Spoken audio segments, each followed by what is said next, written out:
Gloria a Dios, que Dios les bendiga, amados hermanos. Es un privilegio de parte del Señor el poder estar acá, siempre a estos, por medio de esta cámara, ¿verdad? Que el Señor nos ha dado también para poder así llevar su palabra, para poder llevar instrucción, para poder estar siempre en ese contacto glorioso que el Señor nos permite, ¿verdad? De tener, ya que de lo contrario, pues usted sabe de que las redes están llenas de tantas cosas que se pierde ahí aún nosotros los cristianos tenemos el peligro, ¿verdad?, de poder desviarnos, pero gloria al Señor, que el Señor pues también usa estos medios para que nosotros podamos estar listos, para que nosotros no tengamos excusa también, hermanos. Recuerde que no vamos a tener excusa de que como había pandemia, como costaba ir a la iglesia, como hoy cuando reabrieron pues hay que llenar formulario y todo eso, pues entonces yo no pude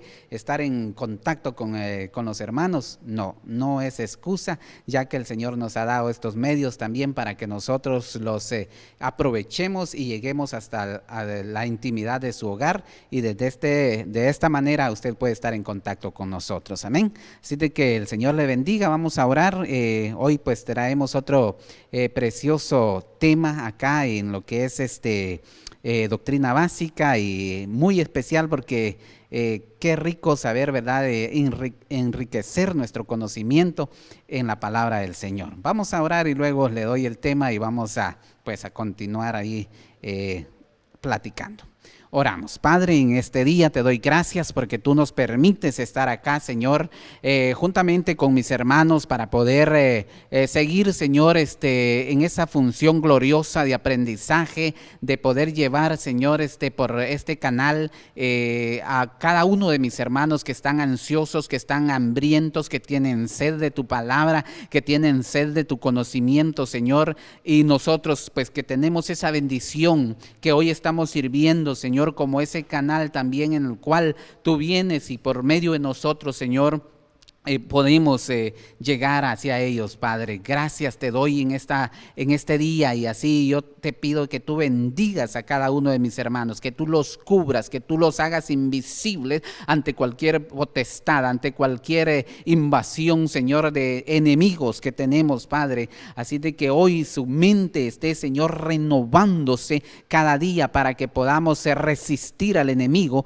porque eso es lo único que podemos hacer. Ese es el poder de tu palabra que nos ha dado, que podemos resistir al enemigo y el enemigo huirá de nosotros. Así de que hoy, Señor, te pedimos de que tú nos guíes, de que tú nos des esa fortaleza, de que tú nos des, Señor, también esa guianza espiritual en la cual podamos llegar, Señor, hasta donde mis hermanos, y que esa bendición gloriosa repose, que esa paz repose allí en ese hogar en donde están, Señor, atentos a aprender esta palabra. Gloria al Señor. Amén. Gloria al Señor. Entonces vamos a iniciar este tema, el tema que pues traemos para el día de hoy. Hermanos, es muy importante también conocerlo. Se llama Historia de la Iglesia en Guatemala. Amén. Historia de la iglesia en Guatemala. O sea que no sé si en algún momento usted haya pasado pensando, haya venido a su mente o a su corazón y decir cómo entró esa bendición, cómo llegó esa bendición hasta acá a Guatemala. Recuerde que cuando en el tiempo de los mayas, que pues es una historia también que la conocemos, dice que esta gente era politeísta, o sea, tenía muchos dioses, o sea, no había una definición de un Dios que tuvieran el conocimiento del único Dios poderoso, como al cual a nosotros se nos fue revelado. Amén. Entonces, vamos a estar viendo, si no lo había pensado, pues hoy le vamos a estar hablando de ello. Bueno, vamos a iniciar en la época colonial. Guatemala era el centro estratégico y el país más popular de América Central. Usted lo sabe que pues hablándolo pues también en otros temas como de estudio de historia, así lo sabemos. Fue la sede del gobierno colonial de la faja sureña de México y la capital de la cultura maya. Usted sabe, ¿verdad? Eso, la capital de la cultura maya que floreció siglos antes de la era cristiana. Oiga, antes de la era cristiana, porque eso yo quiero que lo note, porque es precisamente lo que vamos a hablar, ¿verdad? Cómo o la historia de la iglesia en Guatemala. Entonces, cuando hablamos de los mayas, esto fue en el siglo antes, dice en la cultura maya que floreció siglos, oiga, en plural, no siglo, siglos antes de la era cristiana. Muy bien, entonces los países centroamericanos vivieron durante la colonia con un espíritu netamente católico, ya que la Iglesia Católica Romana era la imperante, ella gozaba de todo el apoyo del Estado, casi desde el primer momento de la conquista. Oiga, entonces la Iglesia Católica era la imperante en ese entonces. No es sino hasta 1882. Esto lo debería de anotar porque este es el punto céntrico, la fecha que nos da la historia de la iglesia en Guatemala. No es sino hasta el 1982 que los misioneros se establecen como tal en Guatemala, a causa de una invitación del general Justo Rufino Barrios. Ok. Qué glorioso, hermanos. Yo me gozo porque realmente, ¿verdad? El Señor tenía que usar un medio especial para poder traer esa gloriosa bendición a Guatemala, y usó a este general, Justo Rufino Barrios. Sin embargo, muchos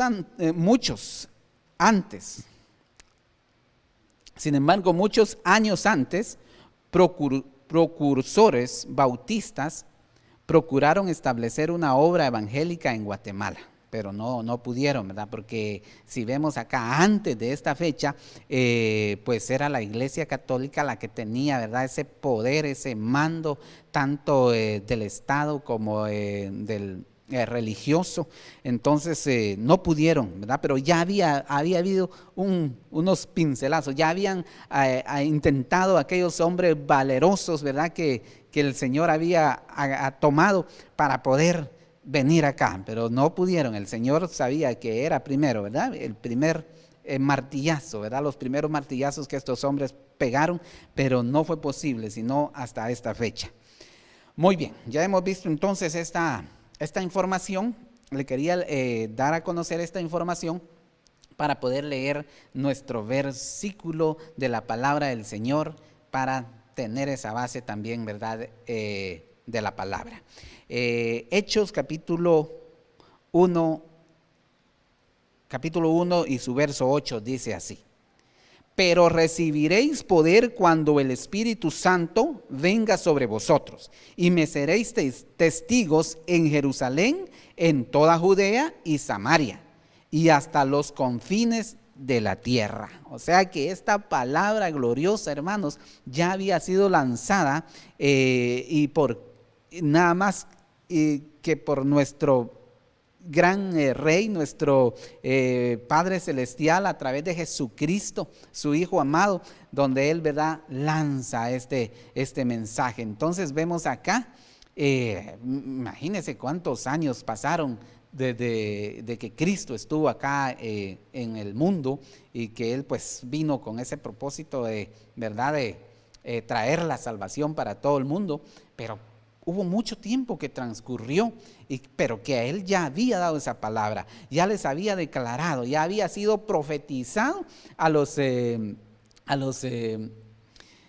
apóstoles, o en ese entonces, ¿verdad?, todavía eran discípulos, entonces, de que iban a recibir el poder, que iban a ser llenos del Espíritu Santo, y que cuando el Espíritu Santo viniera, iban a recibir ese poder y les serían testigos en Jerusalén, en toda Judea y Samaria y hasta los confines de la tierra. Entonces estaba profetizado. Entonces no nos podíamos quedar sin tener nosotros esa bendición gloriosa.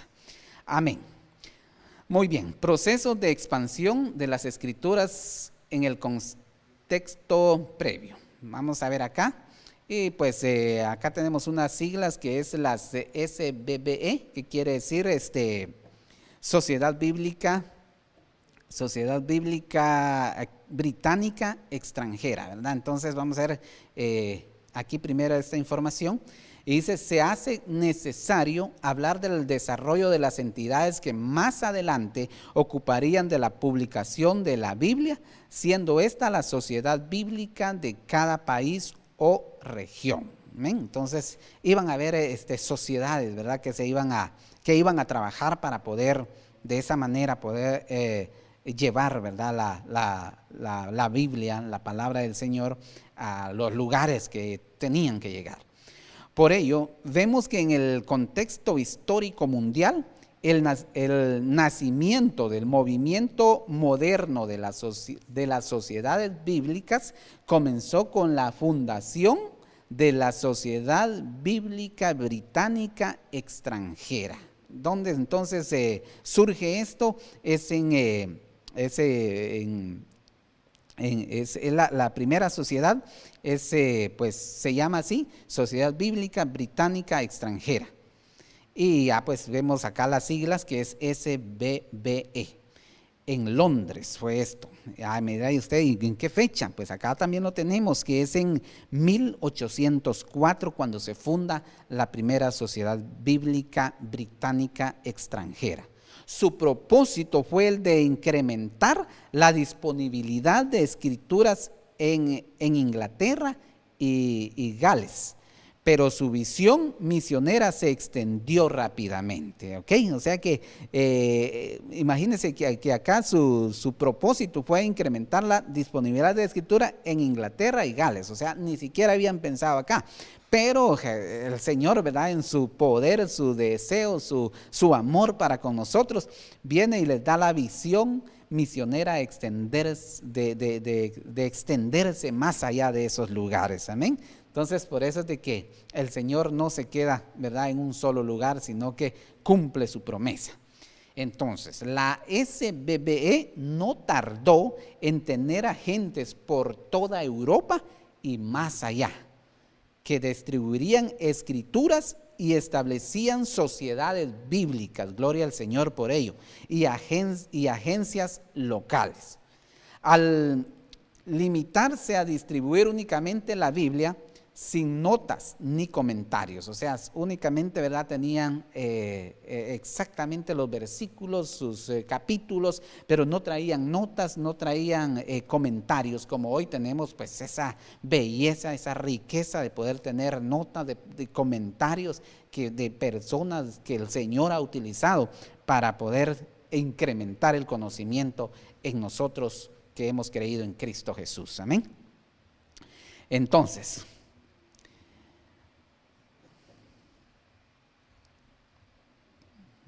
Entonces, la SBBE, la Sociedad Bíblica Británica Extranjera, esperaba recibir el apoyo de cristianos de todas las denominaciones. Pronto hubo otras sociedades bíblicas nacionales ansiosas de operar en una dimensión internacional.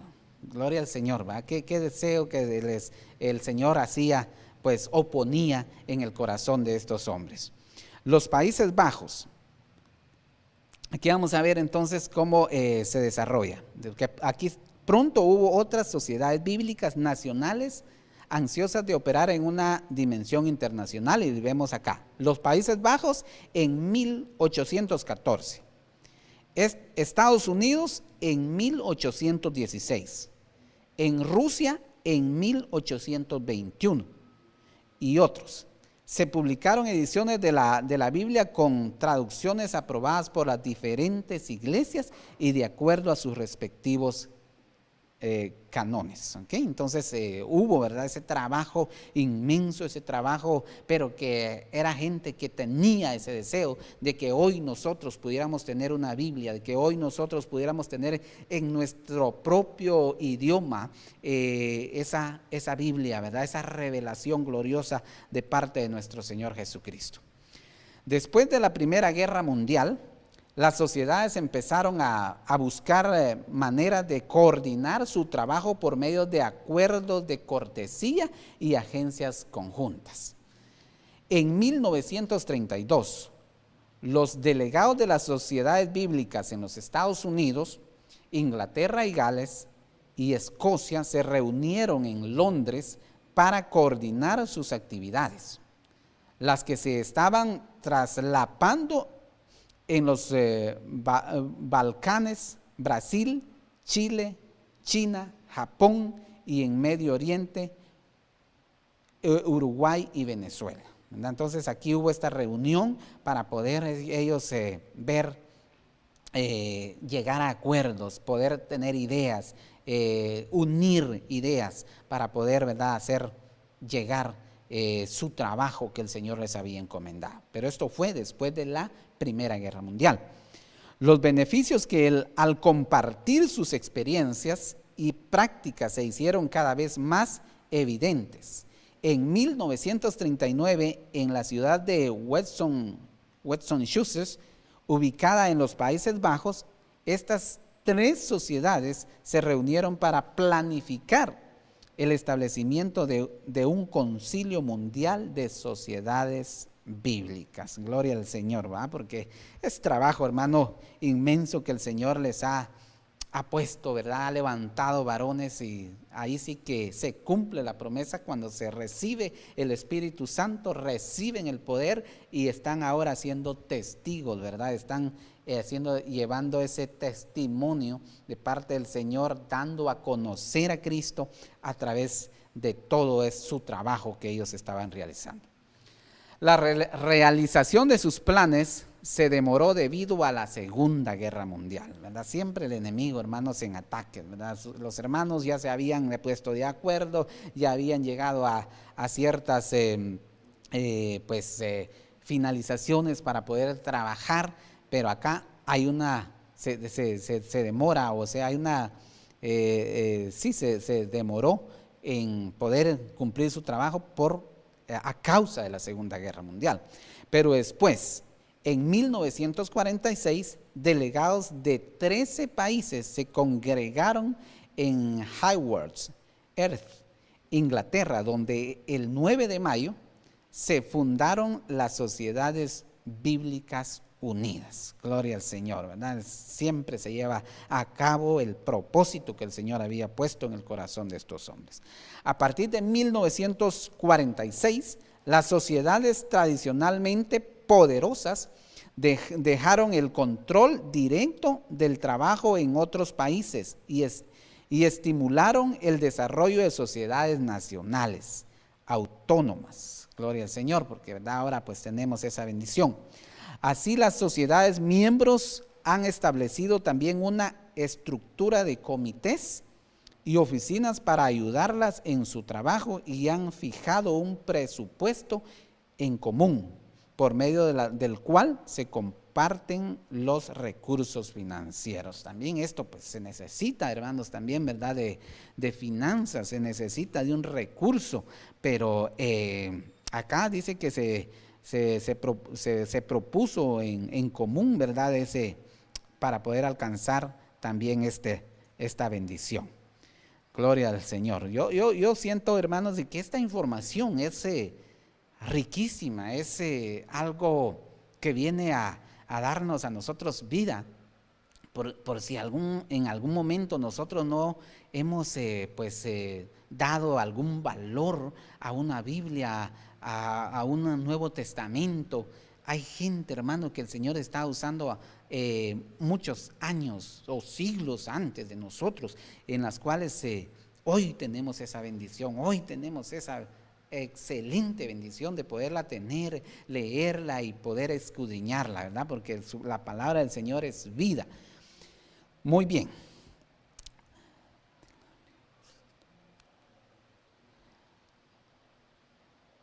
Vamos a hablar ahora de los arribos de la Escritura a la América Latina, ¿ok? Y aquí ya vamos a ver cómo llegan las Escrituras a la América Latina. La presencia de la Biblia en nuestros continentes empezó a sentirse muy pronto, Gloria a Dios. Después de las luchas para independizarse de España, en el siglo, vamos a ver, aquí es en el siglo XIX, la prohibición de que la gente común y corriente leyese la Biblia, leyese la Biblia vigente durante el periodo colonial, no regía en la nueva serie de naciones o repúblicas. O sea, hubo un periodo, ¿verdad?, que hubo una prohibición de que la gente común y corriente no pudiera leer una Biblia, pero en las otras no regía en la nueva serie de naciones o repúblicas, o sea, aquellas que se habían ya definido, ¿verdad?, que eran naciones que ya tenían definido su gobierno. Entonces, esto ofreció la oportunidad de que las sociedades bíblicas lograran una distribución exitosa, ya que aquí se pueden establecer dos grandes etapas.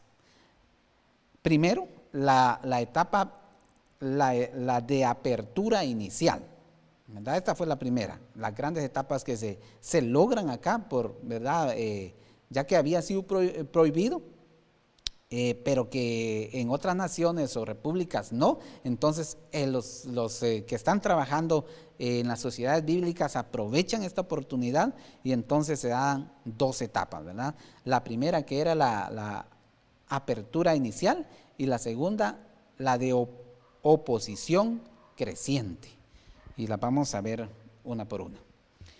Apertura inicial, 1804 a 1830, los primeros 600 ejemplares de la Biblia en español, enviados por la Sociedad Bíblica Británica y extranjera, llegaron a Buenos Aires, ¿ok?, y Montevideo en 1806. Mire, esta fue el año en que acá Buenos Aires y Montevideo dice que reciben la cantidad, dice que son 600 ejemplares de la Biblia en español. Gloria al Señor, ¿verdad? Porque en este año les llega esa bendición a estas naciones. Entre 1804 y 1807, la sociedad imprimió 20,000 ejemplares de Nuevo Testamento en portugués que marineros y comerciantes distribuyeron en las costas de Brasil. Mire, o sea que aquí hubo trabajo para que pudieran llegar estos ejemplares a nosotros, ¿verdad?, estos Nuevos Testamentos. Entonces dice que aquí, ¿quiénes los distribuyeron? Dice que fueron marineros y comerciantes quienes distribuyeron por las costas de Brasil. Amén. Entonces esta fue apertura inicial, la época de apertura inicial. Los cuáqueros también, ¿verdad? Los cuáqueros llevaron ejemplares de la Biblia a Antigua y a otras islas desde 1808. Para los soldados, los marineros y los enfermos, era el propósito, ¿verdad?, de que estos traían la Biblia, los cuáqueros. Pero ¿qué es? Vamos a ver la palabra cuáquero o el significado. Dice que esto es doctrina religiosa cristiana protestante que tuvo su origen en las ideas del religioso británico George Fox, ¿verdad? Entonces esto quiere decir, o sea, por si no conocíamos el término de cuáqueros, es alguien que, ¿verdad?, tiene la doctrina de religiosa o cristiana protestante, ¿verdad? Porque así nos conocemos, porque se protestó, ¿verdad?, de todo lo que estaba mal en lo que se practicaba de la religión. Entonces, esto es cuáquero. Entre 1808 y 1816 se repartieron en las Indias Occidentales, Honduras y Guayanas 4,000 ejemplares de la Biblia y 11,500 del Nuevo Testamento en español. O sea, venía la Biblia completa, que es el Antiguo y y el Nuevo Testamento, y también vinieron, pues acá dice que fueron 11.500 Nuevo Testamento en español. Y piadosos capitanes de barcos también diseminaron ejemplares del texto sagrado por las costas de América Latina, ¿verdad? Entonces, los medios que el Señor utilizaba para que pudiera llegar a nosotros esa bendición, hermano. Por eso es de que deberíamos nosotros darle un valor también, además de que sabemos que es la palabra de Dios, ¿verdad? Pues ahí es la profecía más segura que tenemos. También deberíamos de ponerle más allá también a aquellos hombres que el Señor utilizó, qué sufrimientos pasaron, cómo lo hacían, ¿verdad? Entonces, los grandes, ahí sí que, ¿verdad? Que oposiciones que encontraron para poder llenar ellos ese deseo de su corazón que el Señor había puesto de llevar ese ejemplar en español, en inglés para los ingleses, en portugués para los portugueses, en francés para los franceses, y a nosotros acá, ¿verdad? También nos llega pues en español. Y además de eso, hermanos, ya cuando se da, pues, ¿verdad? Se autoriza el libre culto, pues también, ¿verdad? Llega ya en traducciones de Quechiquel y otras traducciones, pero que sí ha trabajado para la gloria del Señor. Amén. Vamos a continuar. Sin lugar a dudas, el misionero más dedicado, vamos a ver si terminamos acá. Sí, ¿verdad? En portugués y marineros. Vamos a ver, que no se nos vaya a confundir esto. Sí, Costa América Latina, ¿ok? Sin lugar a dudas, el misionero más dedicado a la obra de la distribución de escrituras en este periodo fue Diego Thompson, que viajó por iniciativa propia a América Latina para promover el método lancasteriano de educación. El método lancasteriano de educación usando la Biblia como texto principal. Amén, gloria al Señor. Mire, este fue el misionero más dedicado en esta época. Entonces él vino como, ¿verdad?, como a enseñar, como una enseñanza de desarrollo intelectual, pero que el primer texto que se leía era la Biblia. Entonces aquí dice que para promover el método lancasteriano de educación, o sea, era parte de la educación, usando la Biblia como texto principal. Amén. Así, desde 1818 estableció escuelas y distribuyó la palabra de Dios en Argentina, Uruguay, Chile y Perú, y antes de servir como agente de la SBBE en Ecuador y México, el Caribe y Canadá. O sea, toda esa parte se dedicó este misionero. En medio de todo esto, por medio pedido suyo, recibió de la Sociedad Bíblica Americana $500 para traducir la Biblia en quechua. Distribuyó los ejemplares de la Biblia durante sus últimos años en Francia, Portugal y España, y muere en 1854. Este misionero, Diego Thompson, que pues, ¿verdad?, el Señor lo usó para poder trabajar en traducciones y poder llevar la palabra de Dios a esos lugares. Muy bien, entonces vamos a ver, la segunda etapa era la oposición creciente, 1830 y 1860. La reacción conservadora de muchos de los criollos y de las autoridades eclesiásticas empezó a cobrar fuerza en gran parte de la América Latina. El Papa en Roma reconoció que la época de dominación española había llegado a su fin y comenzó a preocuparse por el movimiento de los obispos. Ya había pasado la época en que un Diego Thompson pudo ser ciudadano honorario, como ocurrió en la Argentina y Chile. O sea, ya había pasado esa época cuando la primera, ¿verdad?, que veíamos cómo pastor o misionero había, ¿verdad?, trabajado mucho. Entonces acá ya el Papa está tomando en cuenta eso, que ya había pasado esa época y que él podía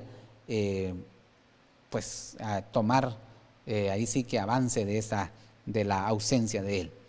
En 1827, que todavía Thompson viajó a México, donde al principio tuvo cierto éxito en su tarea, pero hacia 1830, debido a una fuerte hostilidad clerical seguida de revolución políticas, dejó los ejemplares de la Biblia que le quedaban en mano de un amigo y se fue. Cuando volvió en 1842, encontró la misma hostilidad. O sea, había que pelear, había que ganar esa batalla, había que esforzarse para que hoy nosotros podamos tener esa bendición. A pesar de la creciente oposición católica en ciertas islas durante la década de la 40, nuevos agentes como Johnson Wheeler, 1835, y McMurray, 1842, establecieron 3 depósitos en Jamaica, Barbados y Argentina. ¿Okay? A pesar de la creciente oposición. Entonces acá vemos ya 3 personajes moviéndose también para poder ayudar a Thompson para poder cumplir la misión que el Señor les había dado. Entonces dice que establecieron 3 depósitos en Jamaica, Barbados y Antigua, yo creo que dije Argentina, pero es Antigua. Además del envío especial para los negros emancipados entre 1834 y 1854, se remitieron a las Indias Occidentales. Oiga, ¿cuántos se emitieron para las Islas Occidentales? 180,000 ejemplares del texto sagrado, o sea, la Biblia, mayormente de la Biblia. Durante el mismo periodo, con la ayuda de voluntarios, se llevaron a América del Sur y América Central casi 21,000 ejemplares de la Escritura en castellano, que es la que nosotros tenemos, portugués, alemán, italiano y francés. Mire cómo crece aquí la obra del Señor. Muy bien, el origen y avance de la obra misionera cristiana extranjera en Guatemala. Vamos a ver, aquí ya estamos hablando de nuestra propia Guatemala. El origen y avance de la obra misionera cristiana extranjera en Guatemala. El primer gran evento se da en el año de 1841, con el advenimiento de Federico Crow en Guatemala, quien se sitúa cerca de Panzos, esto ya es Guatemala, Alta Verapaz. Llega durante el gobierno conservador, afrontando mucha oposición clerical. En 1843 llega a Salamá, Baja Verapaz, con el propósito de vender Biblias y literatura cristiana, y tras de múltiples esfuerzos por la hostilidad del medio, finaliza siendo expulsado del país en el año de 1846. Imagínense, hermano. O sea que no era fácil, ¿verdad? Venir y traer una Biblia, traer un Nuevo Testamento, no era fácil. Aquí dice que lo expulsaron del país en el año de 1846, principalmente por su ideología evangélica que resistía al catolicismo de la época. Imagínense, o sea que entonces, más que sacarlo, que era una mezcla de cristianismo con el paganismo. Eso era pues el catolicismo. Le prohibían vender Biblias, por lo que decidió poner varias Biblias a su nombre y así poder prestarlas. Miren qué ideas, ¿verdad? Cuando se le pues, ¿verdad? Cerraba un camino, el Señor abría otro. Porque dice aquí, cuando se le prohibía venderlas, pues puso varias Biblias a su nombre y las prestaba, ¿verdad? O sea, el objetivo de él era que llegara la Biblia a las manos de una persona y la pudiera leer. Aleluya. Dentro de lo que pudo hacer en su permanencia durante dichos años, es preponderante el establecimiento de una escuela en la que estudió don Lorenzo Montúfar. O sea, también fundó una escuela. Y acá don Lorenzo Montúfar estudia en esa escuela, quien con sus ideas innovadoras y liberales influenció tremendamente en la forma de pensar y actuar del reformador y liberal Justo Rufino Barrios, quien a partir de la reforma de 1871 queda en el poder, ¿verdad? Aquí ya queda en el poder, en 1871 queda en el poder el Justo Rufino Barrios, y dice que ahí ya, pues, a raíz del triunfo de la Revolución Liberal, nace el decreto, y anótelo, 93, el decreto 93 del 15 de marzo de 1873, el cual establece la libertad de conciencia y de cultos, empezando una represión contra la Iglesia Católica. Este año es glorioso, hermanos, cuando el Señor lo usa. Y yo me gozo porque estaba viendo que es un año, 100 años de mi nacimiento, ¿ok? Y yo nací en 1973 y acá el decreto 93 es criado el 15 de marzo de 1873, o sea, 100 años. Y hoy yo puedo estar gozando de esa bendición. Haga usted su cuenta y diga cuántos años tiene, cuántos años atrás, ¿verdad?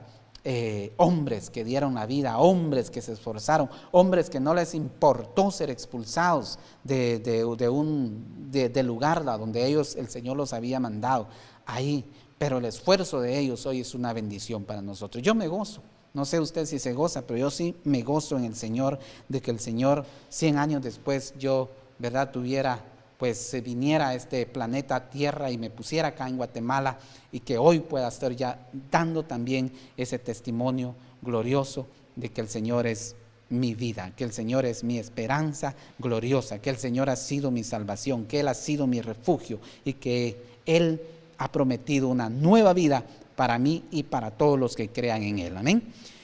Entonces, en el cual establece la libertad de conciencia y de cultos. Y en el año de 1882 trae al primer misionero evangélico en Guatemala. Oiga, pero es por invitación de Justo Rufino Barrios, en 1882. Entonces, se trataba del presbiteriano John Clark Hill, Juan Hill, para más conocido, quien con fuerte protección militar, oiga cómo llega, con fuerte protección militar comienza a predicar abiertamente el evangelio. ¿En dónde? En Guatemala. Posteriormente, en 1892, arriba al país el portor, o sea, difusor de Biblias protestantes, Francisco Panzotti, con el propósito de coordinar la distribución de la Biblia en todo Centroamérica, tomando como centro de operaciones Guatemala. Mire qué bendición la que ha tenido Guatemala, hermanos. No sé si, como le digo, si usted no se goza, pues busque la manera de gozarse, porque yo sí me gozo en el Señor, como el Señor ha utilizado a nuestra nación, ¿verdad?, como centro de operaciones para poder distribuir Biblias en Centroamérica. ¿Ok? Centroamericana, conocida hoy día como la Sociedad Bíblica de Guatemala, y creo que todos la conocemos, ¿verdad? O sea, hemos leído de ella, en un ambiente un poco menos hostil, por supuesto, ¿verdad?, porque ella traía la invitación de un gobernante. Entra en el año de 1899 la Misión Centroamericana, fundada por C.I. o sea, C.I. Scofield, don Eduardo Bishop, quien con el total apoyo del gobierno liberal, o sea, Justo Rufino Barrios, siguió adelante con el heroicos esfuerzos, o sea, no estaba fácil, pero ya había más libertad. Por 150 noches consecutivas tuvo cultos en la iglesia Las Cinco Calles. Esa fue la iglesia, ¿verdad? Las Cinco Calles se llamaba la iglesia. Francisco Panzotti acudió todos los días y participó compartiendo la palabra de Dios. Hubo disturbios, ¿verdad? Porque como no era bienvenida, hubo disturbios en los cuales tuvo que intervenir la policía. A pesar de ello, muchos creyeron y nacieron en el Evangelio. Gloria al Señor. Llevó además el Evangelio por muchas partes, deteniéndose de vez en cuando por unos días para darles instrucciones bíblicas a las personas. Mire qué bendición. Muy bien, vamos a ver lo que es las primeras iglesias misioneras que entraron en Guatemala y que a la fecha son obras que han permanecido y prosperado para la gloria del Señor. Y tenemos acá la primera, Iglesia Presbiteriana 1887, Misión Centroamericana 1899, Misión Amigos 1902, Iglesia del Nazareno 1904, Misión Metodista Primitiva 1921. Solo le voy a leer esas porque, ¿verdad?, el tiempo ya nos está avanzando y hay riqueza de información acá. Es así como al crecer paulatinamente la obra del Señor acá en Guatemala, ingresa al país otras misiones, por lo que se hace necesario organizar el Sínodo de Iglesia Evangélica en Guatemala, la cual se logra en 1936, en el que se divide a la República en 5 distritos o regiones, entre igual número de misiones, según haya sido la obra de cada una de ellas. La obra entre los indígenas es parte importante de la Iglesia Evangélica en Guatemala, por lo que no se escatiman esfuerzos en la traducción de la Escritura, fruto de lo cual es que en 1931 el misionero Guillermo Townsend, junto con algunos ayudantes, publica el primer Nuevo Testamento en Cachiquel. Oiga, entonces también llega en Cachiquel ya la traducción, dando inicio a la traducción en otras lenguas vernáculas por parte de diferentes instituciones en las que acaba de mencionar, los traductores Wycliffe, Instituto Lingüístico de Verano y las propias sociedades bíblicas guatemaltecas, que han realizado un trabajo estupendo hasta la fecha de hoy. Amén. Así de que esto es importante saberlo, hermanos, porque de lo contrario nosotros estaríamos, pues, ¿verdad?, sin este conocimiento y no le daríamos ese valor a la Biblia, ¿verdad? Entonces, yo no es que le esté poniendo más, sino que, ¿verdad?, ya conciencia, ¿verdad? Nosotros sabemos que eso tiene un gran valor porque tiene el valor de la sangre de Cristo, y la sangre de Cristo es incalculable, ¿verdad? No tiene precio porque no se puede calcular por el valor grande que tiene de salvación, pero que hubieron hombres que también se ciñeron para poder esforzarse, ¿verdad? Porque no era como llevar a cualquier otra revista o cuestiones de, ¿verdad?, de literatura para los pueblos. No, esto tuvo, ¿verdad?, su hostilidad, tuvo su gran, ahí sí que, ¿verdad?, no se dejaba, no había cómo poder entrarle, pero el Señor iba delante de ellos abriendo esas brechas. Amén. Entonces, acá vamos a ir concluyendo. Así es como la historia, ¿verdad?, de la iglesia en Guatemala se desarrolla, y hoy, gloria al Señor, podemos nosotros reunirnos, ¿verdad?, y poder alabar a nuestro Dios. La historia de la iglesia en Guatemala es reciente, hermanos, ¿verdad? Si lo veíamos, es muy reciente. El Señor en su misericordia vino a nosotros y lo hizo a través de personas que tal vez no pensaban ni siquiera en venir a estos lugares o a este país, que fueron usados de tal manera que un gran porcentaje de Guatemala ha sido alcanzada por el Señor hasta el día de hoy. Es de sentirnos gozosos. La historia de la iglesia continúa desde el costado de Jesucristo a la fecha, ¿verdad? Entonces de ahí está la historia de la iglesia, pero en Guatemala es reciente, ¿verdad? Lo que veíamos. Entonces espero que desde el costado de Jesús ahí se da esa gloriosa bendición.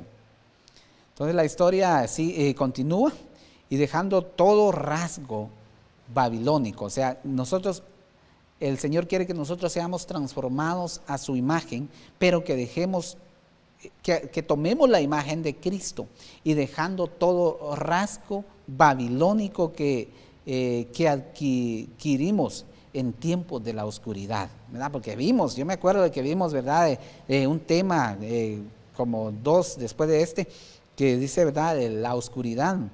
Entonces se había perdido, la gente se perdió por ir tras ideas humanas, pero el Señor está buscando corazones sinceros que estén dispuestos a hacer la obra y ser verdaderos delante de Él. Así como Él es fiel y verdadero. Ese es el título de nuestro Señor, ese es el título de nuestro Dios, fiel y verdadero, amén. Así es que Él busca obreros y corazones fieles y verdaderos. Así de que pidámosle al Señor de que Él nos dé de su gracia, que Él nos dé de su palabra para que nosotros podamos permanecer en Él. Y nosotros debemos de esforzarnos de permanecer en la palabra, porque esta es la fuente de vida que nos le da vida a nuestro espíritu y que nosotros podamos hoy estar delante de Él. Porque si Él no edifica, hermanos, nosotros, dice la palabra del Señor, de que si Él no edifica la ciudad, en vano, ¿verdad? O sea, si Él no vela por la ciudad, en vano velarían la policía o los guardias. Y si Él no construye, en vano también trabajarían los que la edifican. Entonces nosotros somos pues esas piezas que el Señor ha tomado para poder seguir adelante la obra del Señor, amén. Así de que Dios le bendiga. Gracias por su tiempo, gracias por ver esta historia gloriosa de la iglesia en Guatemala. Y así de que sigamos adelante. En el nombre del Señor, yo le invito a que sigamos adelante. Esforcémonos. Hay una promesa gloriosa y que es la venida de Cristo. Y pronto la iglesia volará. Entonces nosotros debemos de estar bien preparados, siempre alertas, ¿verdad? Como buenos vigilantes, como buenos que estamos confiados en el Señor, pero que tenemos ese deseo de encontrar, de volar con nuestro amado en cuanto Él venga, amén. Vamos a orar y quedamos listos, terminados en este tema. Señor, te damos gracias porque tú eres fiel, porque tú eres el único, Señor, que has mostrado ese amor glorioso para con la humanidad. Señor, sabemos que Guatemala, Señor, vivió un tiempo de oscuridad, pero que tú en medio de esa oscuridad, Señor, tú abriste esa luz, Señor, brillaba, y que abriste, Señor, ese camino para que la gloriosa palabra tuya viniese a este lugar, Señor, y hoy podemos nosotros, Señor, gozar de ella, que hoy podemos, Señor, crecer en ella, que hoy podemos, Señor, refugiarnos en ella, que hoy podemos, Señor, meternos en ella, porque sabemos que en ella hay esperanza de vida, Señor. Así de que hoy, Padre, yo te pido que nos perdones por ser, Señor, muy tardos para poder entender. Hemos sido, Señor, también descuidados, hemos sido, Señor, no hemos sido sensibles a tu palabra, Señor, pero que hoy, Señor, venga venga tu palabra y cada vez más, Señor, se haga en nosotros vida para que podamos conocerla, Padre. En el nombre de Jesús, desde acá, Señor, yo bendigo a esos hermanos, a esas personas que, Señor, de alguna manera se detuvieron para poder ver, Señor, esta historia gloriosa de la iglesia en Guatemala. Gracias, Padre, gracias, Hijo, gracias, Espíritu Santo. Amén. Gloria